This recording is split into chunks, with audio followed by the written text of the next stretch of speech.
ഇന്ന് നമുക്ക് ഇറച്ചിക്കറിയുടെ ടേസ്റ്റിൽ ഇതുപോലുള്ള ഒരു വെജിറ്റബിൾ കറി തയ്യാറാക്കി എടുക്കാം. ഇത് നമുക്ക് ചപ്പാത്തിയുടെ കൂടെയും ചോറിന്റെ കൂടെയും അപ്പത്തിന്റെ കൂടെയും കഴിക്കാൻ നല്ലതാണ്. ഇതിന് എങ്ങനെ തയ്യാറാക്കുന്നതെന്ന് നോക്കാം. ഒരു പാനിലേക്ക് 2 ടേബിൾ സ്പൂൺ വെളിച്ചെണ്ണ ഒഴിച്ചു കൊടുക്കുന്നുണ്ട്.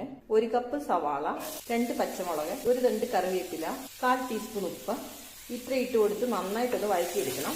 ഇതിലേക്ക് 1 ടീസ്പൂൺ മല്ലിപ്പൊടി, 1/2 ടീസ്പൂൺ മുളക് പൊടി, 1/4 ടീസ്പൂൺ ഗരം മസാല, 1/2 ടീസ്പൂൺ പെരുംജീരകപ്പൊടി, 1/4 ടീസ്പൂൺ മഞ്ഞൾപ്പൊടിയും കൂടി ഇട്ട് കൊടുത്ത് പച്ചമണം മാറുന്നത് നന്നായിട്ടൊന്ന് വഴറ്റിയെടുക്കണം.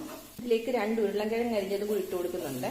എല്ലാം കൂടി ഒന്ന് മിക്സ് ചെയ്തതിന് ശേഷം 2 കപ്പ് വെള്ളവും കൂടി ഒഴിച്ചു കൊടുത്ത് അടച്ചു വെച്ചൊന്ന് വേവിച്ചെടുക്കണം. കറി നന്നായിട്ട് തിളച്ചിട്ടുണ്ട്, കഷ്ണങ്ങളൊക്കെ നന്നായിട്ട് വെന്തിട്ടുണ്ട്. ഇനി നമുക്ക് ഇതിലേക്ക് 1/4 പാൽ ഒഴിച്ചു കൊടുക്കുവാണ്. 1 കപ്പ് തേങ്ങാപ്പാൽ ഒഴിച്ചു കൊടുത്തിട്ടുണ്ട്. 4 ടീസ്പൂൺ ഉപ്പും കൂടി ഇട്ട് കൊടുക്കുന്നുണ്ട്. നന്നായിട്ടൊന്ന് മിക്സ് ചെയ്ത് കൊടുക്കുക. ഇതിലേക്ക് നമുക്ക് കുറച്ച് കടുക് താളിച്ചും കൂടി ഇട്ട് കൊടുക്കാം. ഇതുപോലുള്ള വീഡിയോകൾ നിങ്ങൾക്ക് ഇഷ്ടമാവുകയാണെങ്കിൽ ഒന്ന് ലൈക്ക് ചെയ്ത് ഷെയർ ചെയ്ത് സബ്സ്ക്രൈബ് ചെയ്ത് കാണാൻ ശ്രമിക്കുക.